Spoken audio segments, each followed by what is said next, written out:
Hello, everybody. Hey, Ian, we could not talk during it. Oh, no, we couldn't, could we? That was weird. No, because I've never had a guest on when I did that, so it mutes my microphone. I thought we were going to be able to talk behind backstage, but we can't. I've never had a guest on. This is just new this week that I installed it, my countdown timer through StreamYard. Hi, everybody. Mystic Unigon is here, and today the Washtober prompt Ian told me is Mystic, right? Mystic. It is. So I thought, do you know what? It's a great time to do a unicorn. Yeah, why? Because it's near Halloween? Well, it was the only thing I could think of that were mystical. Yeah, okay. No, I don't really overly bother with Halloween. It's not. It's a very American thing, that. I asked. Yeah, I did ask if they celebrate it over in the UK, and they did say they do. Yeah, but not to the level that you guys do. I see. I mean, you're go rating for it, don't you? No, I'm not. It's not my favorite holiday, but for some people, they really go big on it. I don't really go big over. I don't even know if I'm gonna. I just celebrated a little bit. Only on my channel, like oh yeah, because of this, like my countdown timer, I made Halloween theme, and then other than that, we're not giving out candy to. Actually, I don't even think, because they're not even doing that this year. I don't even think they're allowed to do. We've just been putting top level lockdown, and I don't think literally cancelled it. Exactly. So, yeah. Well, I mean, for obvious reasons, you don't want people going around people's houses spreading germs, do we? No, I don't think they're doing that. That's right. They're not gonna have no kids are especially flipping germ fest that is a small child. Yeah. Then they're just a walking laboratory, aren't they? I worked with German kids for 25 years, and I was on crowded trains. I rode on crowded trains, not for 25 years, but for the last 7 years. Oh no, not last 7 years. I was riding crowded trains for half of my I don't know, last 10 years of my 15 years of my teaching, and on top of that with German kids 25 years, and I didn't get sick that often, and when I did get sick, it's if you change schools. That's when you would get sick, if you change schools for some reason. So that was it. But okay, we have Paul. Paul is in the chat. He can't join us on panel yet. John Quinn is here. John Quinn. Probably true. Danny McMcKenna, Jaden Sub, Mystic Unigon, Jaden Saw was here, still here, and I hope I named everybody. If I missed somebody, let me know if I missed. I think Danny McMcKenna, he's from the YouTube, one of our friends from the YouTube blind community. Jaden Saw. Oh, here we are. J Dog Party. Hey, J Dog One Party. Hello. Yeah, Danny says Halloween is cancelled due to COVID this year. Yeah, you know what? My philosophy is here, right? I know people enjoy them and it brings them great joy, but even a good farmer leaves his field to be followed once every 7 years. Gives it a break. He gives it a break once. A good farmer, they always used to, farmers at one time of day, I don't know what they do now, but they always used to, every 7 or so years, they give the land a they'd leave it for a year. They won't grow anything on it, and it'd give it that year. Yeah, that's right. To rest, and then next year it'd be back to good. But they don't do things like that. And or they can rotate. They rotate so that they're not always using the same land. Yeah, but that's a metaphor for today's society. We never stop, do we? Sometimes we have to sit back and like go, I whoa. do. I stop. I think I'm lazy compared to a lot of Americans. It's not about laziness. It's about being balanced. But I don't know. It's hard for me to achieve balance. Sometimes I think when I get lazy, I'm too lazy, and then when I work really hard. I work really hard till you know, and then when I'm lazy, I'm really lazy. It's actually hard for me to be balanced. I'm like really lazy and lazy. It's hard for me to be balanced. Well, yeah, that's because the society that you live in pushes you to be a 24-hour-a-day person. Well, And it's not good for anybody. I'm out of that work. I'm not in that work thing. Like it was a grueling work schedule when I was working. That they work you too hard, and it's a grueling work schedule. That's right. I mean, but even those who aren't in the work environment, they're still sucked in. It's like a black hole. It sucks everything in. I do see myself in. My husband doesn't get caught up in it.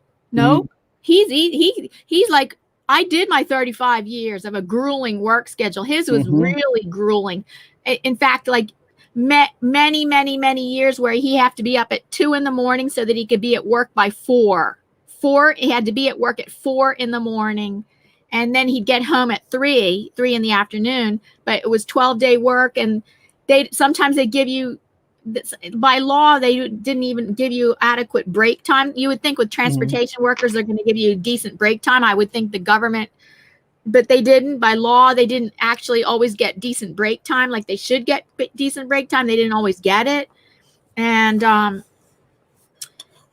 our rich is supposed to get richer if you get perks like having a break. How very dare you?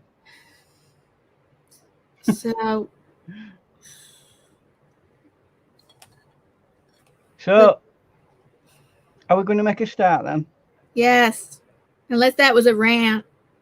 Well, we can call it a mini rant today. I'm not in a very ranty frame of mind today, to be honest with you. I'm trying to mellow out.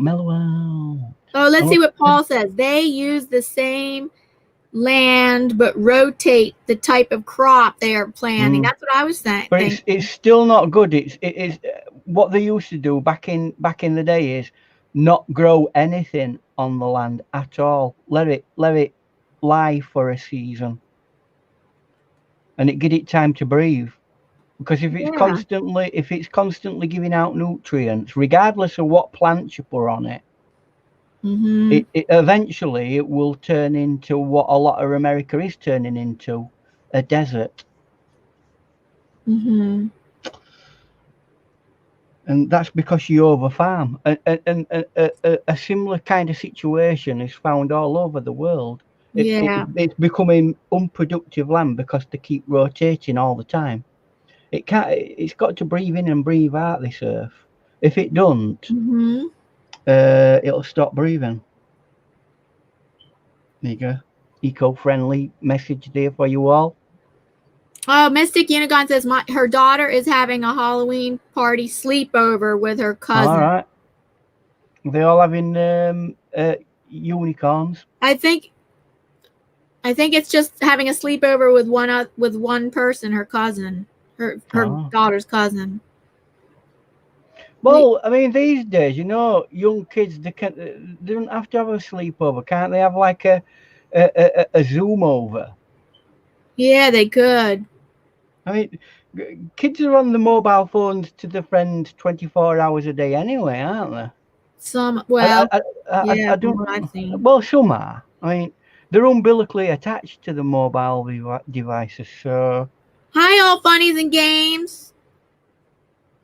All funnies and games. He never has come in the live stream. Welcome for your first time coming into the live stream when we're live. He's an art friend of mine from the Art Addicts Alliance, a group of about 10 artists that we collaborate once a month on a theme. Great to have you in here, all funnies and games. Oh, shocker. That could have been. All right. And Ian's ready to go on the big screen with painting a unicorn. I think I am anyway. There we go. And he's participating in Washtober, and the prompt today was mystic, and so he chose to paint a unicorn in an enchanted forest.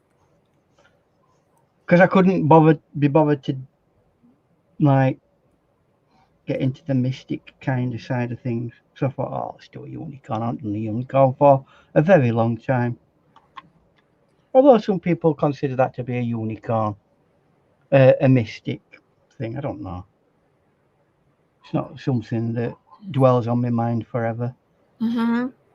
So, right, the first part, right, so today, again, throughout this month, I'm using the same materials. Most of the rest of my paintings are about half an hour to 45 minutes, but this one's a 2 hour long, although we have been jibber jabbering for nearly 14 minutes. So, so it's going to be an hour and 45, something like that. So, okay. Settle in, everybody, for the show. Yes. Buckle down.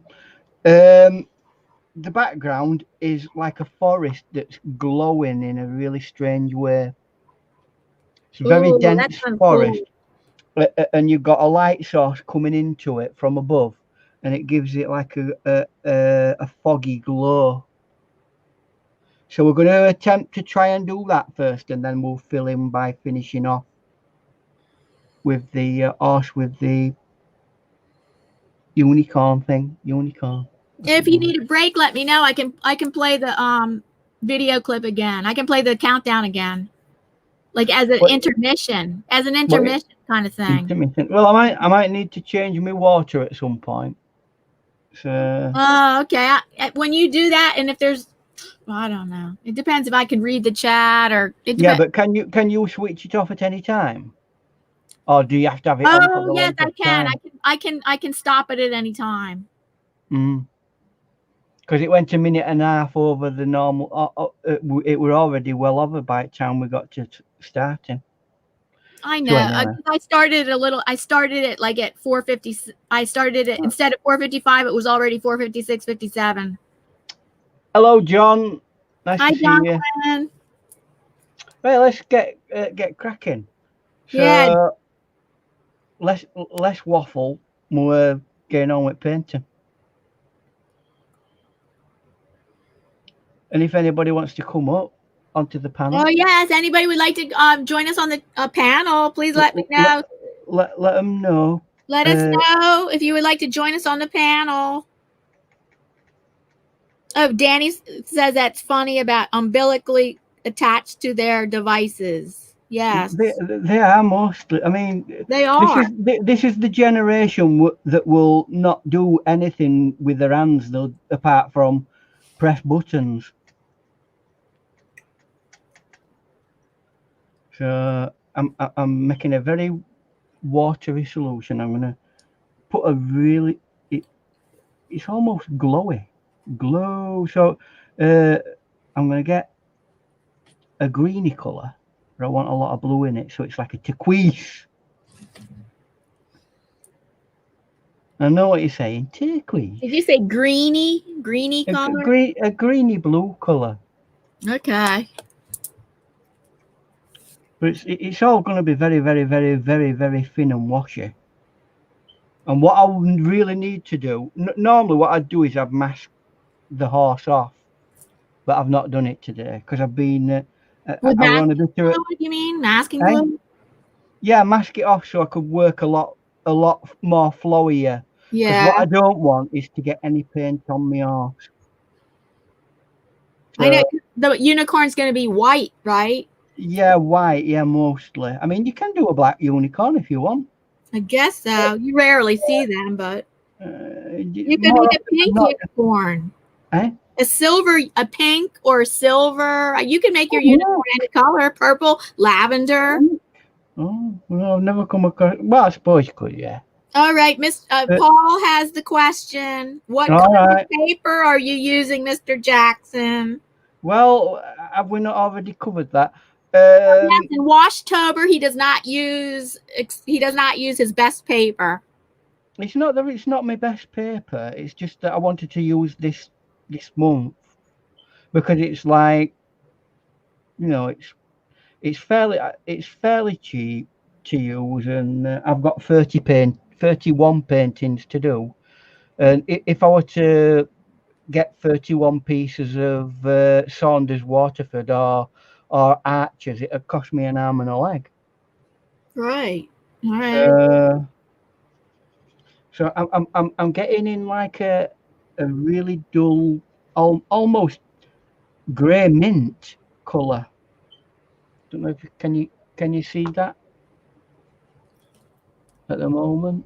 Oh, yes. Yeah, only just. You can't really see. These are very subtle colours in watercolor, and cameras can't always pick them up. Mm-hmm. So, but they'll build up soon. Yeah, you're going to build up layers. Yeah. I mean, I might have to do an awful lot of what they call it, using me blowtorch. Oh, okay. To Blowtorch. Hi, Grayscale Painting. Hello, and hello, the Blind Guy Show. And we have the Blind Guy Show. His name is Greg. Oh, very nice. Hello. I don't think I'm not sure I've come across. Oh, okay. Yes, the Blind Guy Show. I think he's been to my live stream before, but maybe he's never been to this one. I'm not. I can't remember because I know he's been to my live streams before. Welcome. Now we've got some colour going in. We can, in areas where we want it to glow a little bit, just put some slightly more saturated colour in it. But don't go over the top with it, because even though it's going to be more glowy, we don't want it to be dominating the area of the painting. Dominate the focal point? Yeah, we don't want it to be overly dominant, because or take too much away from the horse is obviously the dominant focal point in the painting, but you can easily get with very subtle work like this. You can very easily get distracted away from the rest of the painting by being overly fussy in the background, but we still want it to have that atmosphere in the background. What do you mean by fussy? Putting too much detail in and not being. Most of this is going to have to be softened, really. Think about some sort of soft focus image, and there'll be odd little bit of in focus stuff. That gives you enough space to work with your horse then, because that's in foreground and that's your key element. Hello, we have somebody new in here. We have Sue Sage ASMR. I don't believe that. Hold on. Let's get the name right. I don't believe that. Sue Sage ASMR. I think you're new here. Welcome. Hello. And then Danny has something a lot to say about technology is great, but if technology is used appropriately, it's a great thing. If it works on the day that you're wanting to use it, and it's a great thing. But when it don't work and when it's used or abused, it's a nightmare. He says creating a generation of people that want to be YouTube stars or TV stars and anything less, and they're not interested. Well, there's always a group in amongst society of people who want to aspire to be that kind of thing. Yeah, group. Fair enough. But if you work hard at it, you'll get there. But if you're one of these people who don't want to work hard, right, but you expect that you automatically are going to get it. That where they feel Then yes, you know, more fool you.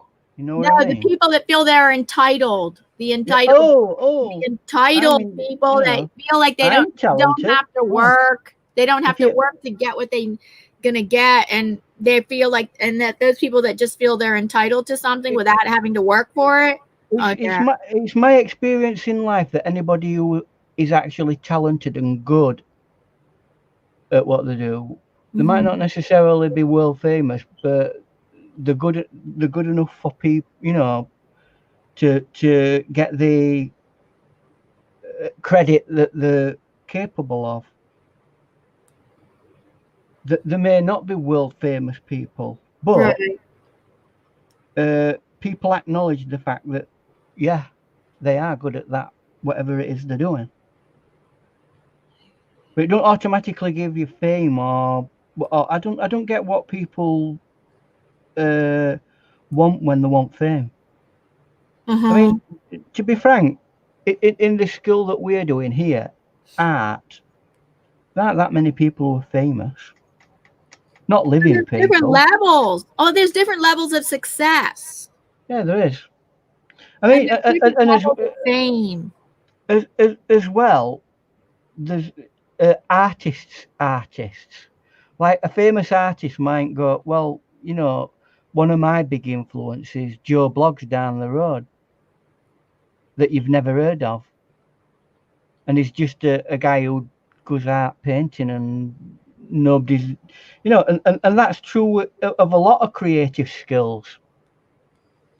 It's not necessarily people who have, you know, are super brilliant and highly skilled. Right. So I mean, me personally, I just like to plod on, try and do what I can, and you know, if at some point somebody recognises that, that's a massive bonus.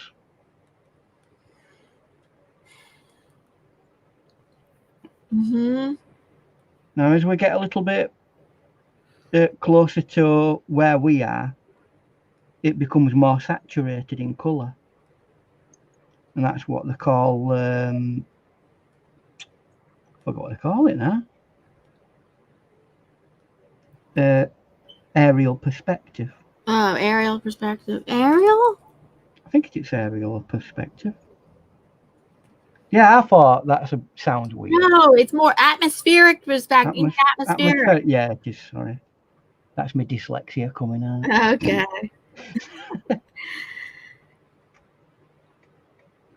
And as you're building this up, you can start getting areas where you can go, you know, with closer and more strongly pronounced trees. The blind guy says success is much different than fame. Yeah, you can go together, or they don't have to go together. You don't have to be. Yeah, you can be successful, and you don't have to be famous. My students would often. I think my students often confuse that at the elementary school age. They'd say, because they knew I was an artist, and they'd say, well, oh, you must be famous. And that, like, and I think what they meant is that, well, I think they were confusing fame with success. Just because you can have success and you don't have to be famous. It's that automatic idea that because you're in the arts, you're some sort of, you know, internationally well-known somebody, which is not necessarily. They think, I think people think as artists, it's not necessarily the case. Now, if you're an actor in a film, yeah, you're an artist. Yeah. But and fame might come along with that, because a lot of people see your creativity. But as a working everyday artist, vast majority of what an artist does, nobody ever sees anywhere. So being what I call a creative artist, like what we're doing here, painting, don't necessarily bring you fame.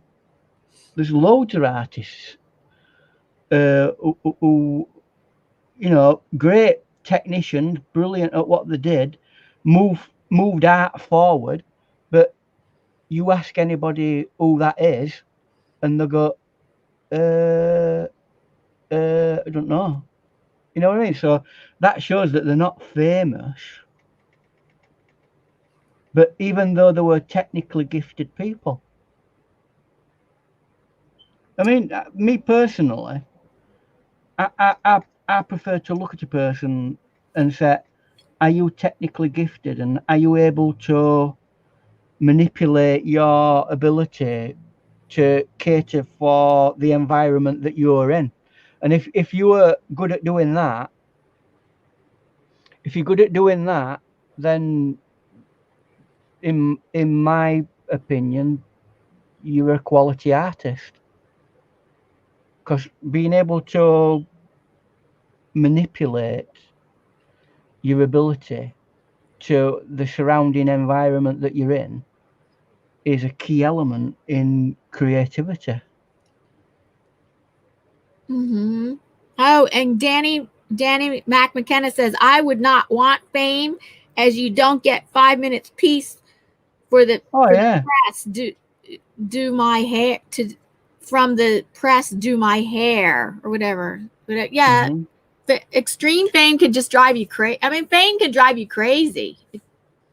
Not being able to have any. Yeah, you're not. Well, it's overblown by the media, isn't it? This is the lifestyle, especially teenage.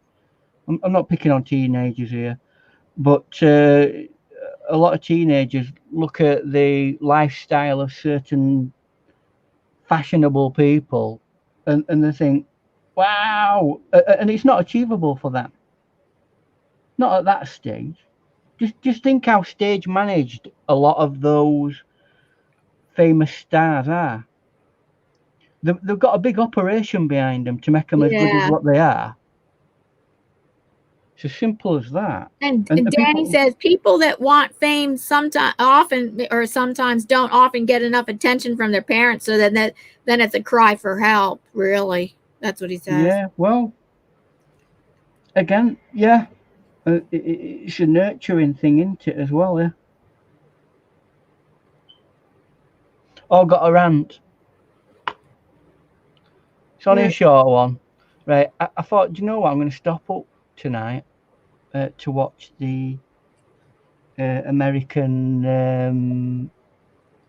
debate thing, and not once did that fly turn up. And I was right looking forward to that fly. The fly? The fly. I was told that there were going to be a fly landing on somebody's head, but it didn't happen. Danny stayed up until early hours at morning. Danny says artists become famous after they die, sadly. You know, sometimes, not always, but sometimes. There are. I mean, for example, Turner. He was a good working artist, right? He built up his clientele, and he made a lot of money out of art, and it was a good career for him.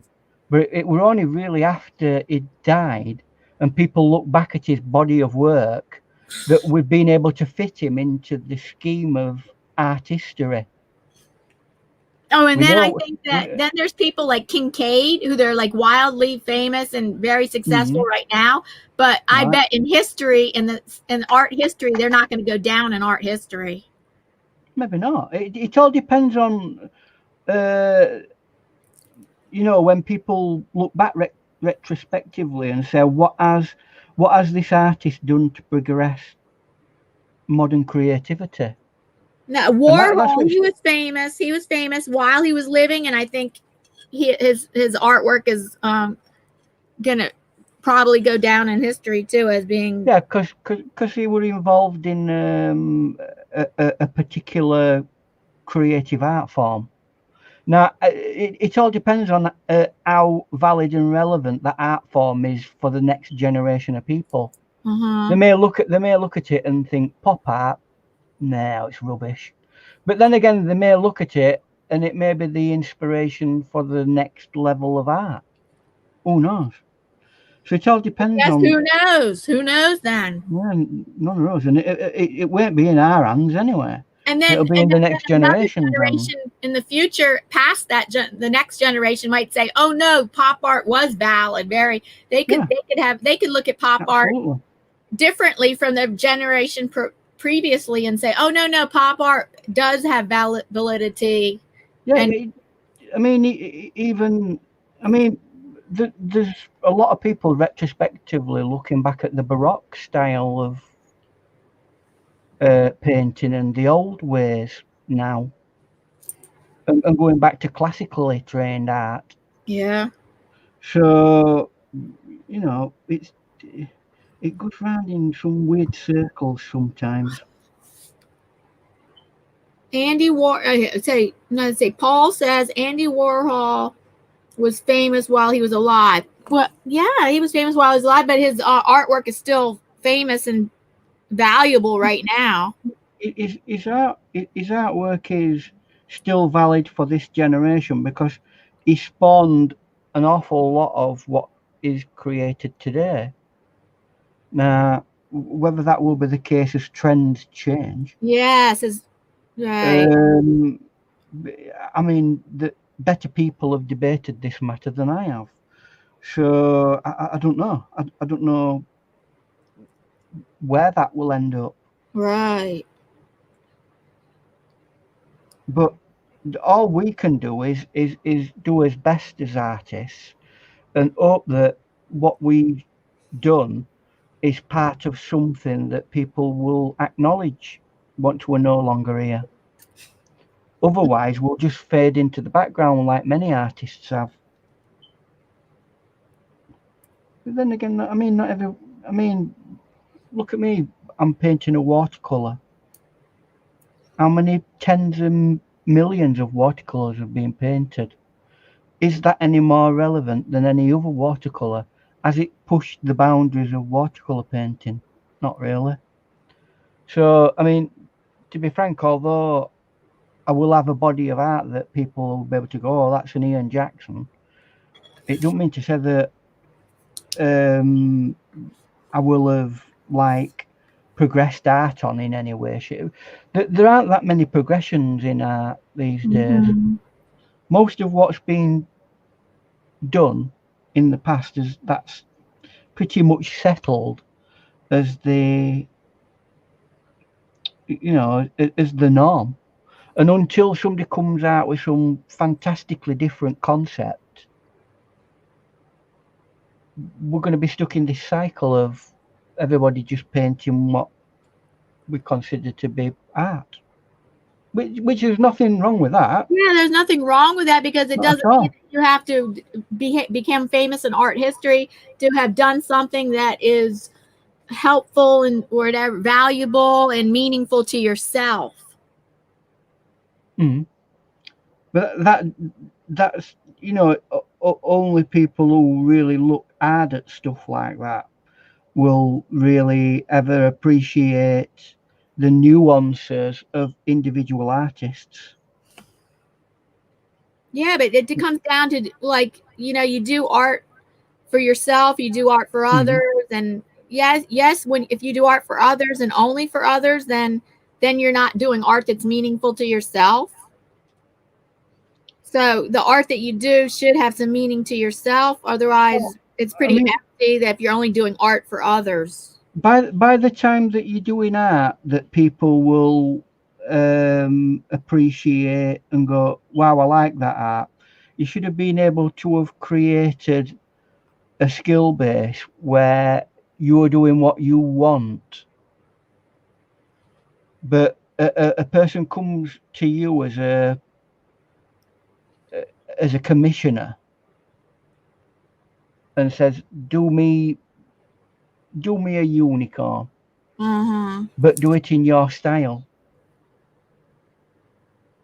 because everybody's going to do a unicorn different, aren't they? So that's the point of it. It's like an artist ought to be able to press their creativity into a piece of artwork, even if it's a painting of the commissioner's pet dog. You know, it should always still have the essence of them and their creativity in it.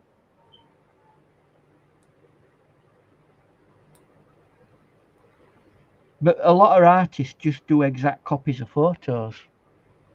And they do that because it's a job. It gets done quick and bang, you're done. Boof, done. And away. Fair enough. It's a way to earn a living. But whether it's got the soul of an artist who just paints for their own personal interest is a matter of debate, isn't it? The blind guy says art is subjective anyway. I've seen art from unknown artists that, in my opinion, is better than famous artists. Oh, absolutely. It is very subjective. The art world picks people to be famous that people like. They don't all agree. Like, wow, why is that person well known compared to this other person? Your favorite piece of art of last year, that banana, right? Well, that was not my favorite. I did a copy of that. That's not my favorite. And it was just as good as that guy who did the banana. In fact, in some aspects, my banana were better because it had some nice brown and black lines in it. So yeah, people can technically. Look at that, how crazy the art world is, like calling that art. Yeah, I got it. The thing is, this is reason why I'm not keen on calling acting and things like that art. It's not art in the same sense that art is. Acting, you said? Yeah, acting and things like that. Performance art? Or are you actors in movies? Well, acting in movies, and it's performing arts. Yeah, but the thing is, that's what that painting on that banana on the wall. Yeah, was a performance. It's performance art. So, and it just confuses the issue. Art is. I don't know. I personally don't feel that somebody acting or dancing on a stage is art. No. I'm not saying no. Just a second before we go into any stressing out about it. Right? There's different types of creativity. Yes. And expressive creativity, right? Right. But they are intrinsically different. Even craft, right? Yeah. Craft, which is similar to art, it has many aspects that are similar to it, is a different aspect of creativity. Now, when I say that to somebody who's a dancer or someone who is an actor, they go, "Oh, of course it's an art," because because they get hundreds of millions of pounds spent on them every year. Just for dancing. I'm not being funny. I've not had a penny from our government for me doing any of my art, thankfully. Well, not all performing artists are well paid like a famous dancer would be. No. But let's say government puts $100 million to one side for arts, right? Arts, to encourage arts. 90% of that ends up going to some pompous ballet dancing, opera. And you think, why? They already make hundreds and millions of dollars every year. So why can't it be pumped into grassroots? Oh, yeah, well, of course. Creative grassroots. Oh, sometimes it is. Well, sometimes it is, but it always ends up being the scrag ends. Oh, let's see. Danny McMcKenna says there is a Simpsons episode where he becomes an artist and pissed Marge off, and because she has always dreamt of being an artist. Yeah. And from a load of trash, Homer becomes famous. Yeah, I think I've seen that. There's actually a really funny GIF that you can download. That it's Marge at an easel painting, and I think it got took directly from the actual TV show. Yeah, I remember that actually. It's a funny one. See, end of the day, right? Art in its like essence is expressing your feel. It's a communication, but it's not done for any practical purpose. Okay, well, no practical purpose means it would not even be done for. It's done for expression, not communication. Communication. No, it's a form of communication in the sense that you are projecting your mental idea to another person, but you use a format such as this. But art can. What if you do art and you never show it to people? You're still doing art, and it doesn't matter. You are, but you're not relevant in the sense of being part of the art community, are you? I mean, I guess not, but that doesn't mean that's not like very valuable to that person. That art that person does might keep that person alive. On an individual basis, yeah, but on a global. If you never showed anybody or told anybody that you did art, would anybody care about your art? Well, it does. No, that wouldn't be. No. That wouldn't matter, because what if that person did art because they did art because it actually kept that person alive, so they wouldn't kill themselves because they expressed themselves through art. And yes, it's not recognized in the art world. But it's not art that was recognized in the art world. Not that it needs to. It doesn't need to be recognized in art world at all. There's no just because somebody never recognizes you as an artist. So what? And I mean, 90% of the reason why I do art is because it makes me feel happy. Rest of it is a bonus. If it makes other people happy, great. If I can sell it and it gives me some food on my table, double bonus. Right. But we shouldn't ever expect any one of those things. Even that it makes us joyful and happy. Because I've done paintings in the past and I've gone, I hate it, I'm never going to paint again. So it can have the opposite effect on you, can't it? You know, but when you do that, you just get yourself up and you have a think about it, and you do another painting another day. And to be frank, sometimes when you've got rid of that frustration, sometimes you end up doing a decent painting. Oh, the blind guy show. He says, if I cover myself in poo and dance around like a flamingo playing a kazoo, is that not an art? No, not from my personal viewpoint. I mean, other people might say that, yeah. But I see performance art as something separate. I have to say, I would call that art, Greg. Greg, I would call that art, but it doesn't necessarily mean it's going to be art that's going to be accepted or recognized or acknowledged by the art world or accepted by others. But because there's a whole thing of performance art that's not acting. I don't know. They call it performance art. It's still part of the visual arts, and it's between the visual arts and between acting, and they call it performance art. And yeah, they go and sit in a particular position and dress themselves up or something like that, and it's supposed to be symbolic of something. Well, fair enough. You've expressed it, but why can't you just take a photo of that? Because I would accept that more as art. You would accept that more. Yeah, because there's a skill behind. Well, I don't know today. I mean, to be frank, anybody can take a photograph these days.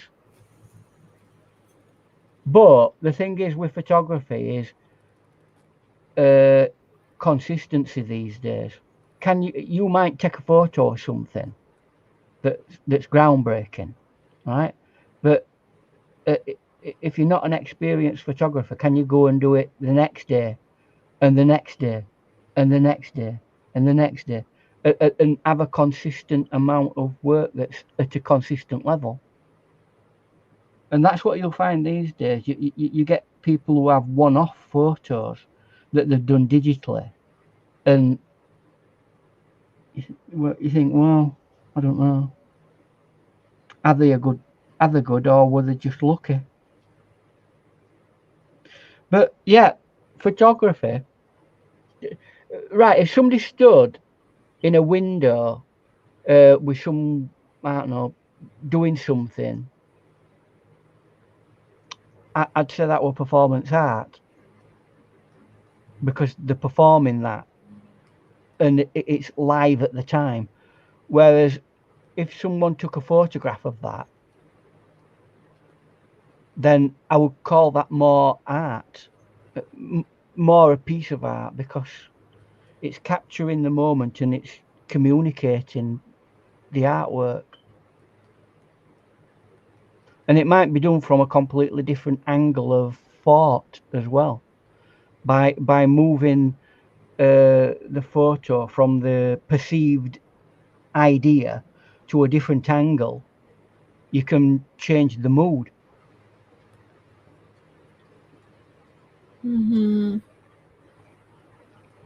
So it's very complicated art, you know. I'm not dishing performance art at all. Hi, Kylie Koo Studio. Oh, let's see. We have Kylie Koo. Hello, Kylie. And nice Brutal Mafia. Hello, Brutal Mafia, a new friend. Brutal Mafia. Oh, Brutal Mafia has written a couple sentences here. Anything is art. It's simple to see the beauty and chaos within. Love and pain is all around us. Slow life down and appreciate every moment. Peace and blessings to you all. Yeah. Yes, Kylie. He's painting. He's doing he's participating in Washtober, and today's prompt was Mystic. So he decided he would, instead of painting a portrait of Mystic Unigon, he is painting a unicorn.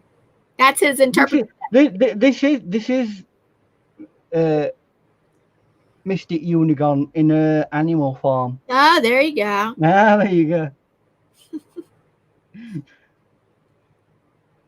Right. I'm going to start getting a bit more aggressive. Okay, I have to be right back. I have to take a break. I'm sorry. There you go. So here I am all on my own. Don't know what I'm going to talk to you about, guys, because I've kind of said what I want to say, really. Oh dear. Did I tell you we're going into full lockdown tomorrow? Oh yes, good old lockdown. Second time this year. That'll be really nice. I've already last week ended up nearly beating somebody up, but you know, these are the nutty old universe that we live in nowadays. So how's everybody else been this week? It's all right, me jibber jabbering about all this Okay, I'm dribble back. that I'm talking about. But I'm sure you all have interesting things that you've been doing all week. I mean, highlight of my week this week, what a day. A couple of days ago, one of his post fence fell down and it brought some of the fencing down. So today we've had to spend reconcreting a post into.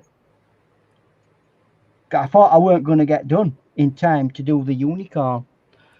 I really did. Oh no, we're getting close to me because it takes a while, you know, to get these unicorns, especially horses.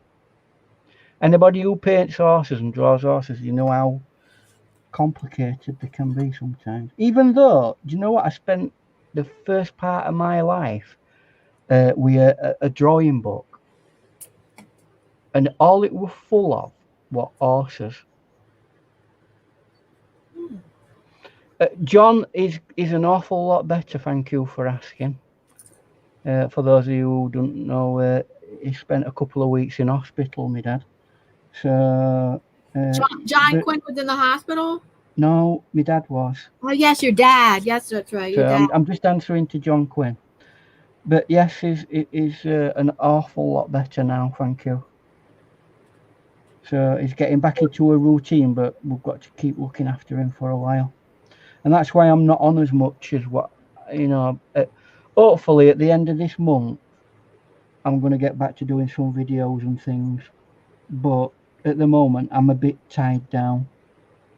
Now, I knew this, but did you know that, Ian, I think you would know this, but Kylie wants to know, did you know that the unicorn is the national animal of Scotland? Yes.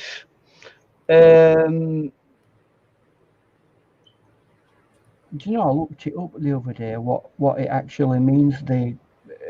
In heraldry, every animal you see in heraldry symbolizes a human trait.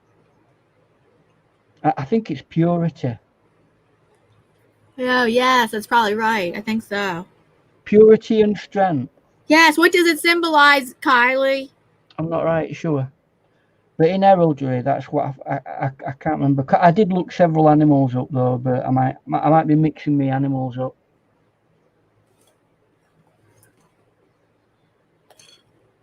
Yes, purity and power. Purity and power, yes, that's right. And if it's white, it means something else as well. But I can't remember exactly what. And it's part of the British coat of arms. On one, you've got your shield in the middle, and on one side there's a unicorn, and on the other side there's a lion. Oh, unicorn and a lion. Yeah, well, lion's strength, isn't it? Right. I believe something like that. It's really fascinating looking into heraldry because it shows you how people used to think about animals and what traits they thought that they had. Not that I'm saying that they were wrong in any way, but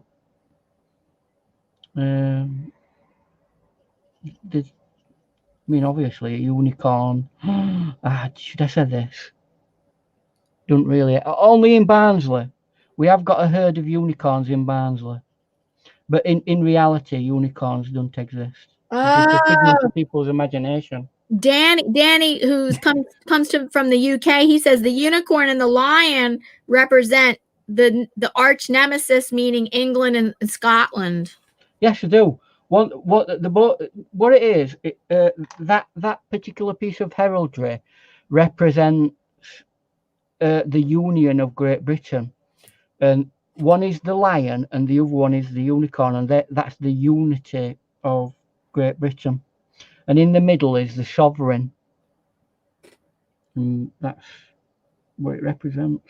Not that we're going to have that for very much longer. So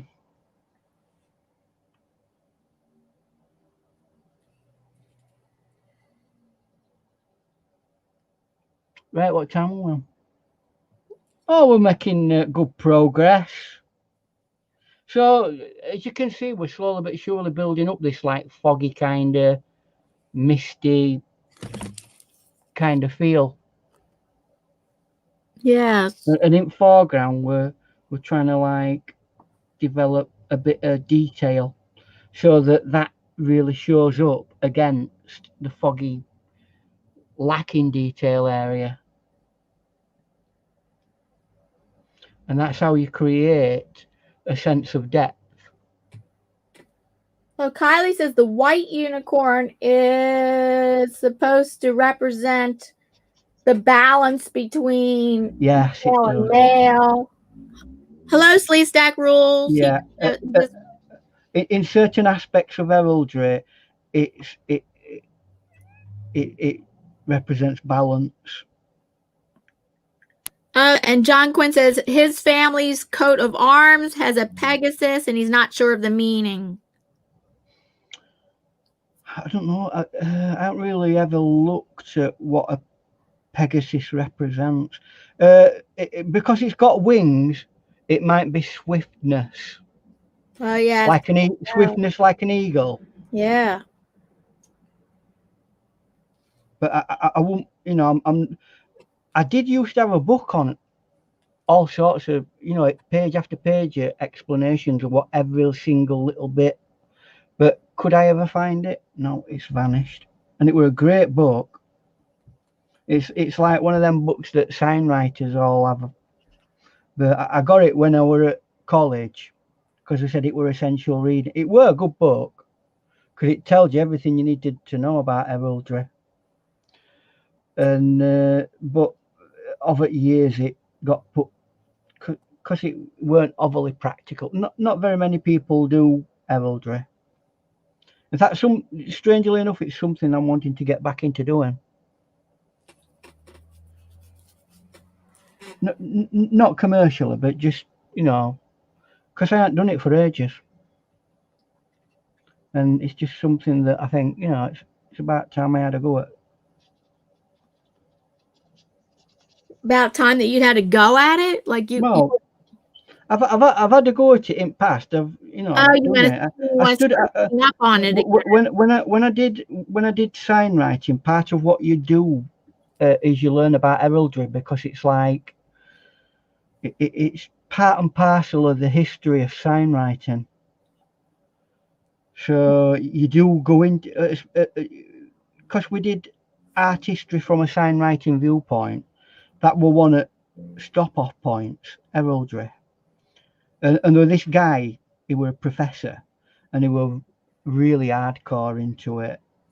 You know, you ask him any question about it, and like he was a walking encyclopedia on subject. Uh-huh.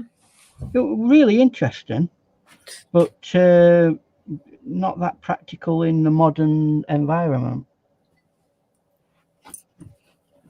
But then again, I mean, if somebody comes up and says, I want some sort of concept art that'll symbolise this and that, well, you can dig into your heraldry knowledge and go, okay, let's put a lion in. Okay, let's put an eagle in. You know, because they are known things that represent certain. Even in art throughout history, things have been added, like fruit. Certain fruit, for example, represent a rebellion or represent some emotion. And you'll find that artists have deliberately put a piece of fruit in a particular place just to make you think, oh, is that what this painting's about? Uh-huh. Oh. And that's what they've done over centuries. And having like these little symbolic things in your artwork can help you express your point of view and get it over to people. Because not every painting that you do is capable of expressing that particular situation. Oh, Kylie wants to know. Well, I'm gonna guess. She wants to know what brush you're using, and she says it looks like a calligraphy Yes. brush. Is that a dagger brush? No, it's what it is. It's one of those Chinese stroke Japanese calligraphy brushes. They Oh, use these as calligraphy brush. they use these as pens in China. This is an equivalent as a pen. You just get your ink and literally dip it, and then you go writing, you know, and you write your letter, and that's what these are, the calligraphy brushes, i.e. their everyday pen. And they're really cheap to get hold of, dirt cheap, but they're really good brushes. I've never come across brushes that have got such a good point on end of them. I got 3 of these for I think they were £5, and they're great brushes. And I got them from AliExpress. You did. You can get them on things like Amazon, but you might pay a bit more for them. Oh gosh, wait a minute. I got to catch up on the comments. Uh-huh.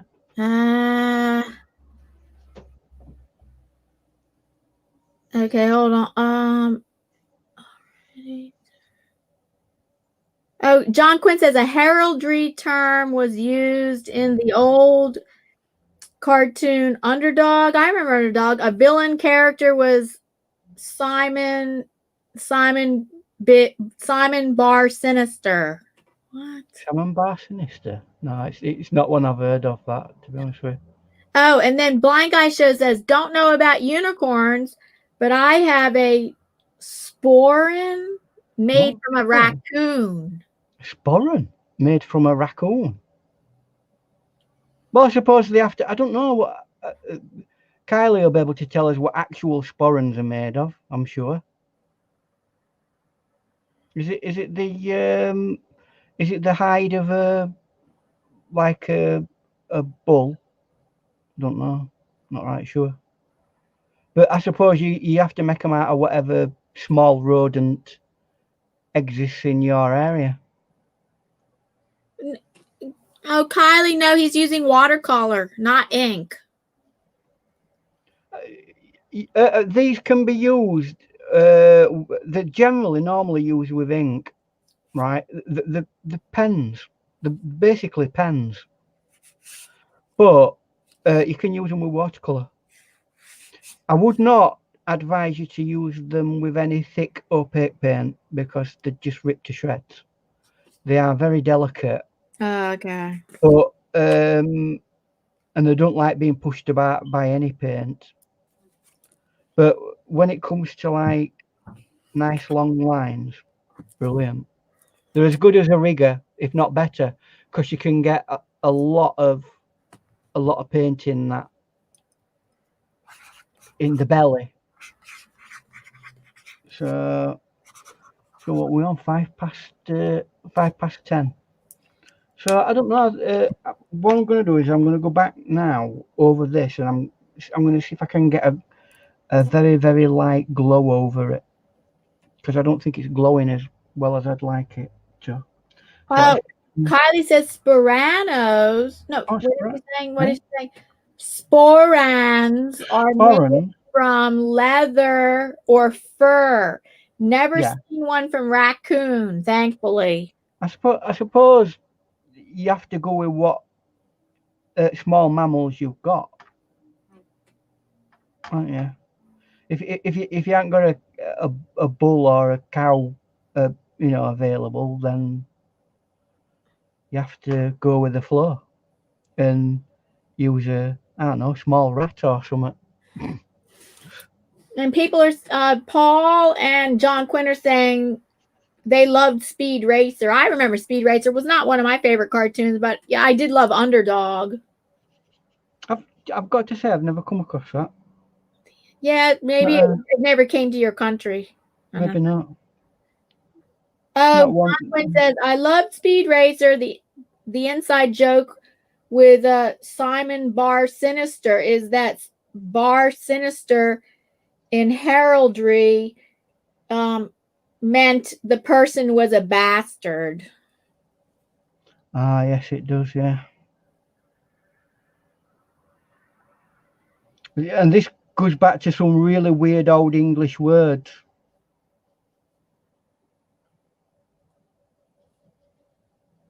Because it weren't nice to call somebody that. Yeah. As it isn't now.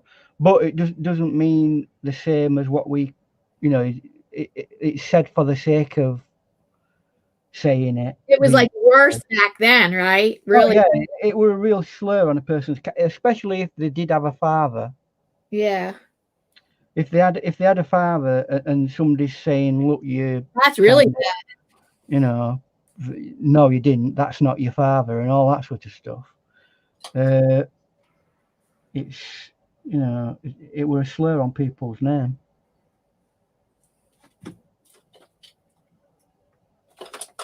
Let's see if we can like push that up a little bit like that. And I think we're not that far off with background. And look how involved that's been.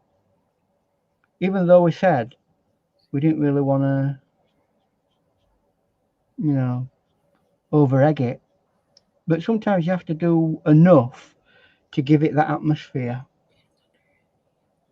But the trick is not to overdo it so that the horse doesn't look as though it's painted. Because we're not going to do an awful lot with this horse. Because it's white. Right. And for the shadows, you're going to use very light gray? Yeah. I mean, thing is, at the end of the day, do we have to make it white? Do we want to make it?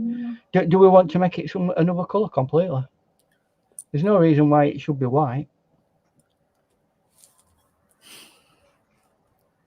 I'll leave that up to the people in the Why did I say make it lavender, lilac, or pink?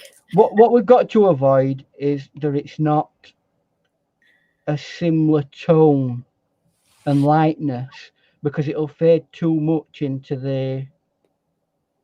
I mean, one thing you could actually do is bring all that colour down, you know, and make it transparent and just have edges of it showing, almost as though the light's creating the unicorn. But that would be fairly complicated. Not something for a short video like this. But Kylie says, I did wonder if you were, she's talking to Danny. She says, I did wonder if you were Scottish, Danny, but as we say here, we're all, I don't know if she we're all Jock Thompson's Bairns. Jock Thompson's Bairns? Bairns. She wrote, maybe that's a typo, Bairns. Bairn. A bairn is the child of someone. Oh. Bairn. That's an English thing. It's a Northern Britain. Bairn. Yeah, we have in the past called children. If you've had a baby, they've just had a bairn. No, we've never. Okay, we don't have that expression here. No, it's a very north of England and Scottish expression. Okay. If you come to the top part of Britain, which is basically Scotland, and then the north of England, we have a very different set of dialects to people down in the south of England. And then Kylie says what that means is we're all equal no matter where we are from. Mm-hmm. Bairn.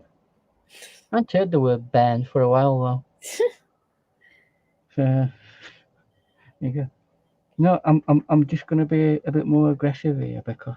And Kylie says we don't have raccoons here, but the funny thing is that I did dream about one once. Apparently, dream-wise, it relates to creativity. Can do. It should generally. I mean, you know, in real terms, when you're dreaming, you only dream for a few minutes. It's when you're going into between. No, when you're REMing, you're not in it. It's when you go in from like what they call alpha sleep and beta sleep. Between those two, there's a buffer, and your brain is conscious of what it's thinking. And what about REM? No, that's just rapid eye movement. That's also when you dream. That's one of the times when you dream. I thought that was the only time that you dream. No, you have a couple of times during your sleep pattern. When you're going into beta sleep, and when you're coming out of beta sleep back into alpha sleep, and then after that you come back into consciousness. You should have two patterns, and most people don't are not even conscious of the fact that they do sleep, but do dream. But we do. It's because it's part of. It's just that a lot of people remember their dreams. Well, I don't know what some do. There's people that write down their dreams. I used to record my dreams. My mother recorded her dreams. I mean, it's incredibly rare that I remember. I remember fragments of my dreams. Fragments, and not much of it, and most of it's gobbledygook.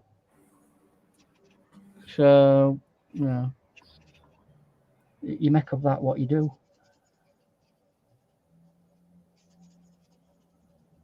Let's see. Oh, God. She's talking to Danny. Okay.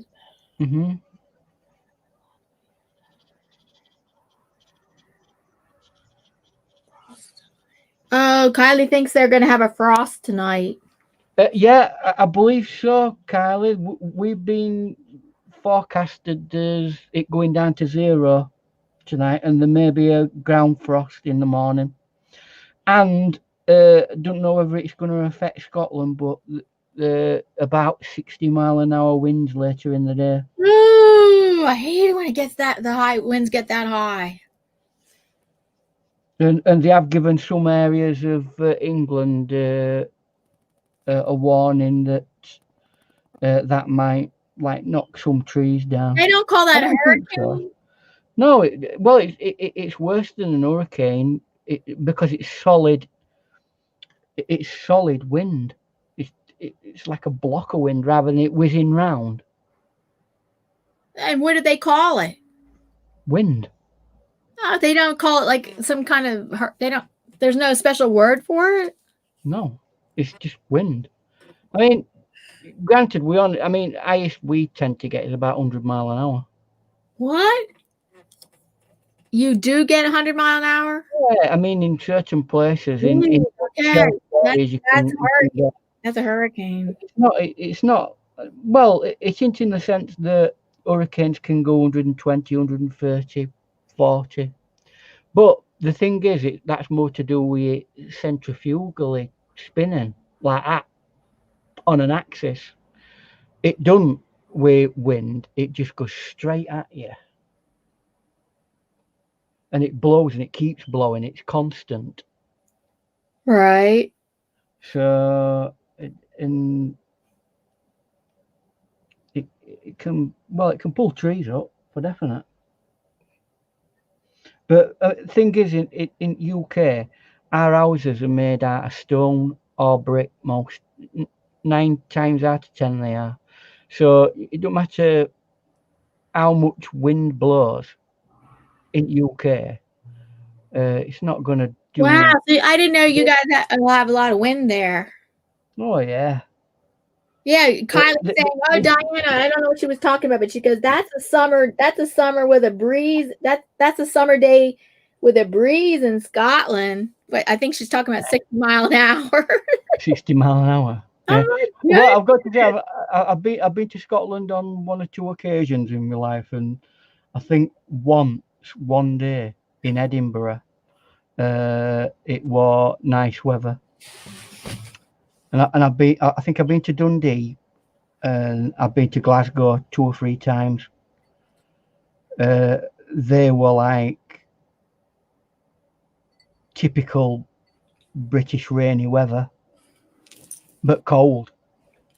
because it's a lot colder up in places like Glasgow and Dundee and Edinburgh than it is where I am. It's 2 or 3 degrees colder up there.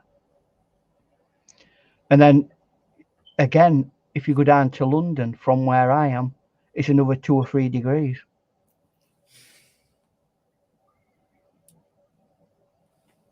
So from one end of Britain to other end of Britain, there's an average 6 or 7 degrees difference.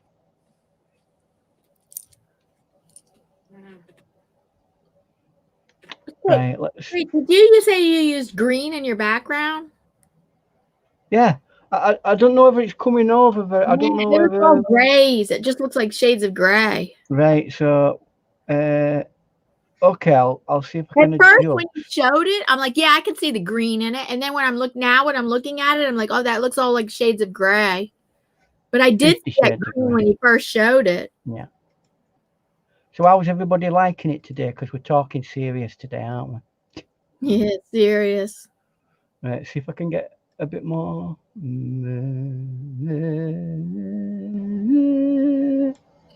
Brightness. Oh, it's coming up. Look, but it just makes me hand look like I'm an Oompa Loompa. Oompa Loompa, Oompa Dee Doo. That's really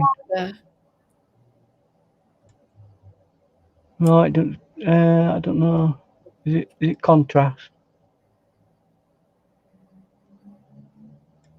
Let's bring that down a bit.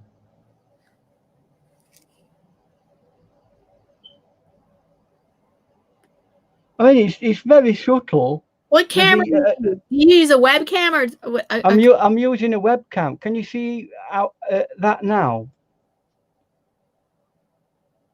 Hold on. There's a subtle yellowness in there. A glow.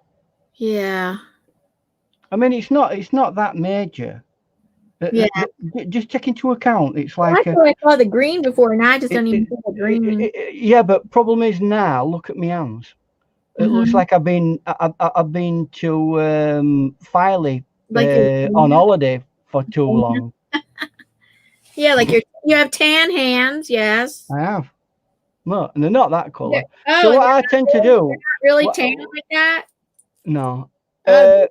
Contrast. Let's bring contrast down a bit. There you go. That's better. What you're wanting from that glow is it's like almost like a diffused light. You don't want it to be strong at all. Oh, and Kylie says it's stunning, and it looks like the light is shining through the trees. Yeah, that's how it's supposed to be, like a fuzzy glow. Oh, she can see a bit of the green now. She says she can see a bit of green around, but yeah, I've tried black ink before, but she does see a bit of the green. When I take a photograph of it later, you and put it up on page, you'll see how subtle. Cameras never pick up the color very well. Yeah. Video cameras don't. Anyway. Not pick up subtle color. No, they can't. Not really. Regular, maybe more vibrant. Not even color, maybe, but not subtle color, maybe. I mean, if I had space to do a proper light setup and buy a boatload of really high-tech lights, then it might be different. But when you're on a budget and you're a YouTuber, that's as much as you get. And then John Quinn says he likes the perspective of the background. Yeah, it's kind of sucking you away, isn't it, a little bit? Yes, yes. Whereas the horse, when I did that with a tree, yes. When I bring the horse more into the painting, that will suck it back, and that will make that even farther back. So there's the reason why we do that very, very soft and subtle in the background is so that we've got plenty of room to work with the main thing. Everybody in the chat that's participating are all UK. Oh, are they? Kylie, the people participating in the chat right now, John Quinn. I'm not sure about John. No. John Quinn, where are you from? Didn't you say you were from US? Yeah, I think he might have. And I have to remember from not today's show, but from another show. John Quinn, where are you from?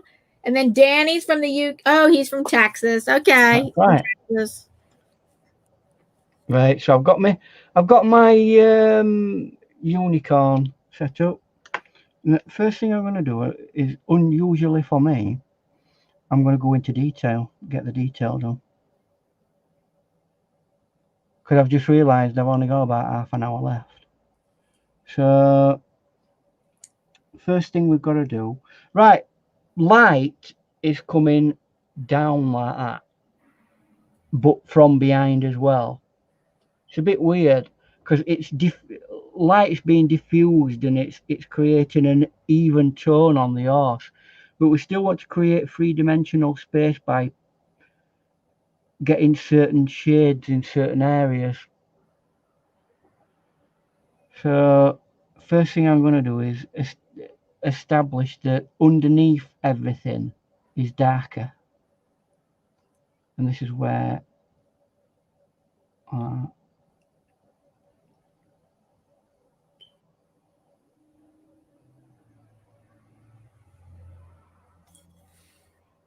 so I don't know if you can see that, to be honest with you, but I see that. Do you want me to zoom into the head while I'm working on the head, or would you prefer I see that. I think if I see it, I think we can all see it. Right. Yes, so what I'm going to try and do is... You just did a shadow on the horn. Yeah. Now, what I don't want to do is make the mistake making every shaded area the same, because there's lots of subtle. So how do you make them? Well, what you have to go into is hot and cold mode. There's certain areas of shade that are gonna warm and cool. Oh, right. Yeah. Yes. So some are gonna have slight hints of yellow or slight hints of orange in them, and some are gonna have more blues and purples. Yes, I see. And that's how. And that, instead of just going, oh well, it's a shadow, let's paint it grey. Yeah. Wrong thing to do that, because it just that will flatten your image. Ah, okay. So first of all, what I want to do is get some values in, and then I can start building around it.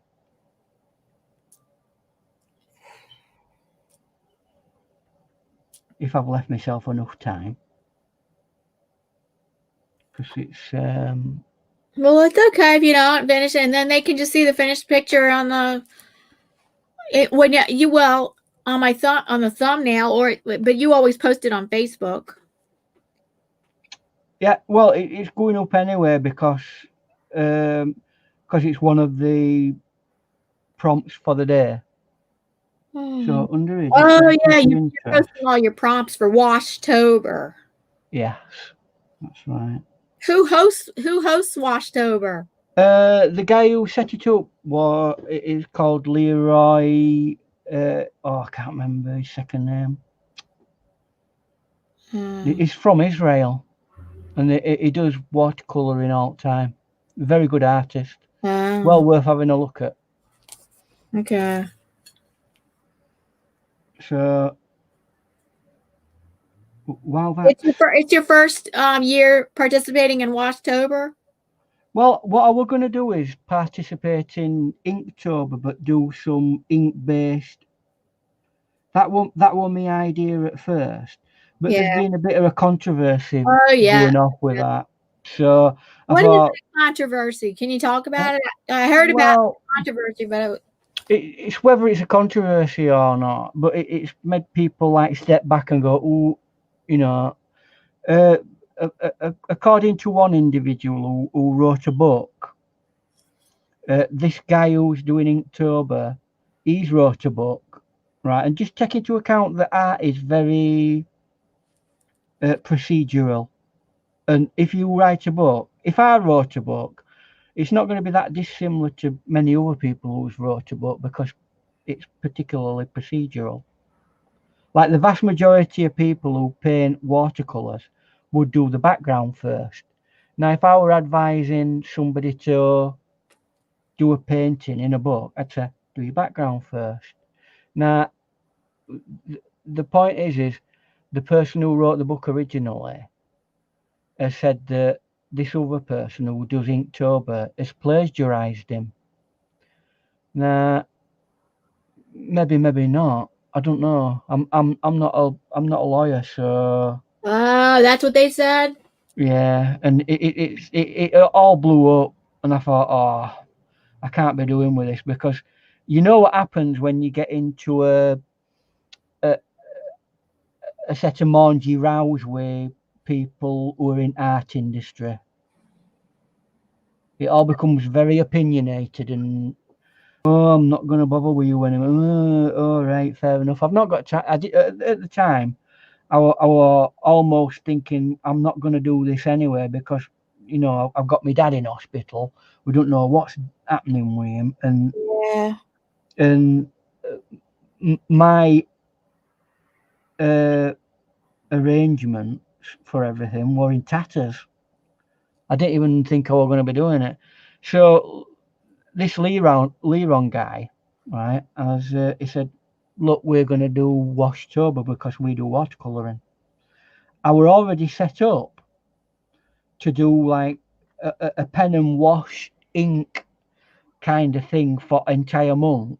Yeah. So I just slightly altered it in the sense that I was going to do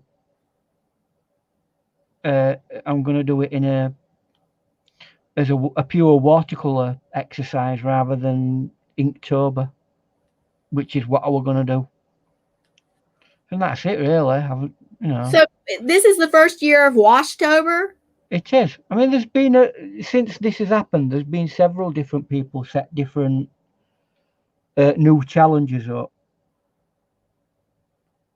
You know, whatever Tober. You know. Oh, Birchtober for I think there's one called Birchtober. I saw somebody, an artist, she's doing Inktober. She's doing combination of Inktober, Birchtober for what is this name? There's one that's based around Halloween called Spooktober. Oh yeah, and then a friend of mine, I think she made up her own one. She calls it Halloweeny, and she's doing not Halloween, Art-A-Weenie, 31 days of. Right. She's big. I mean, Halloween is her favorite holiday, so she goes big time into Halloween. I've got to say, sometimes for me they work and sometimes they don't. I can get fairly bored after about day 20. I mean, for me, this is just getting my brain back into gear after having a couple of weeks off. You know, while my dad was being sorted out, because I weren't able to get anything done.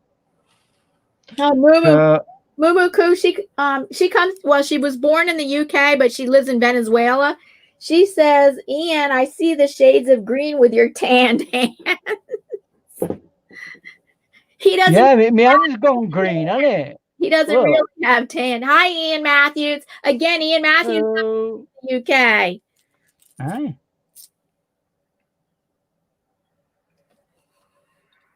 So we start building, and if you notice, I mean, I don't know if you can see all that, but I am using similar tonal level, but different colours. And then we're going to go over that with an overall dark.